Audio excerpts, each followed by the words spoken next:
Hi guys. ఎప్పటినుంచో rumour అనుకున్న ఒక విషయం ఫైనల్ గా రియల్ అయింది. సమంత మళ్లీ పెళ్లి చేసుకున్నారు. ఈ సడన్ న్యూస్ తో ఒక కొత్త కాంట్రవర్సీ స్టార్ట్ అయింది. ఇది దాదాపు 2021 నుండి ఉన్న పెద్ద ప్రశ్న. నాగ చైతన్య గారు శోభితాని పెళ్లి చేసుకున్నప్పుడు చాలా మంది మైండ్లో ఒకే పాయింట్ ఫిక్స్ అయింది. చైతన్య పెట్టిన షో యు క్లౌడ్ కిచెన్ పేరు కూడా షో అంటే శోభిత, యు అంటే యువసామ్రాట్ చైతన్య అని అనుకున్నారు. అంటే వీళ్ళ రిలేషన్ ఎప్పటినుంచో ఉంది, అందుకే సమంత చై విడిపోయారు అని చైతన్యను బ్లేమ్ చేశారు. ఇప్పుడు second confirmation, Samantha family man director అయిన రాజ్ నెడిమోరు గారిని పెళ్లి చేసుకున్నారు. రాజ్ నెడిమోరు తిరుపతికి చెందినవారు కావడం ఒక సర్ప్రైజ్. గుర్తుందా, ఫ్యామిలీ మ్యాన్ సీజన్ 2లో సమంత బోల్డ్ సీన్స్ అక్కినేని ఫ్యామిలీలో గొడవలకు కారణం అయ్యాయని వార్తలు వచ్చాయి. ఈ కన్ఫర్మేషన్తో కాంట్రవర్సీ మొత్తం రివర్స్ అయింది.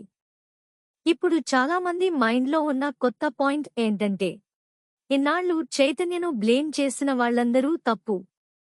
ఫ్యామిలీ మ్యాన్ షూటింగ్ టైంలోనే 2019 నుంచి 2021 వరకు వరకు సమంత రాజ్ నెడిమోరుతో ప్రేమలో పడ్డారు. శోభిత కాదు, రాజ్ నెడిమోరునే వీళ్ల విడాకులకు కారణం అని చాలా మంది అభిప్రాయపడుతున్నారు.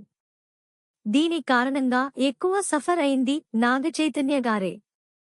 ఆయన ఎప్పుడూ రెస్పెక్ట్గా, డిగ్నిఫైడ్గా మాట్లాడితే సమంత మాత్రం కొంచెం దూరంగా, ఆటిట్యూడ్తో బిహేవ్ చేశారు. విడాకుల తర్వాత ఎక్కువ ట్రోలింగ్ ఎదుర్కొన్నది కూడా చైతన్యనే. లాస్ట్కి ఇద్దరూ కొత్త జీవితంలో హ్యాపీగా ఉన్నారు. సెలబ్రిటీల లైఫ్ అంటే ఇలా హేట్రెడ్ స్ప్రెడ్ చేయడం కరెక్టేనా? మనకు తెలియని విషయాలపై ఒకరిని బ్లేమ్ చేయడం మానేద్దాం. చైతన్యకు జరిగిన డ్యామేజ్ జరిగిపోయింది. ఇప్పుడిక దీన్ని కంటిన్యూ చేయాల్సిన అవసరం లేదు. మీ ఒపీనియన్ ఏంటో కామెంట్ సెక్షన్లో చెప్పండి. వీడియో నచ్చితే లైక్ చేసి షేర్ చేయండి. మన ఛానల్ సబ్స్క్రైబ్ చేసుకోవడం మర్చిపోవద్దు. థాంక్యూ.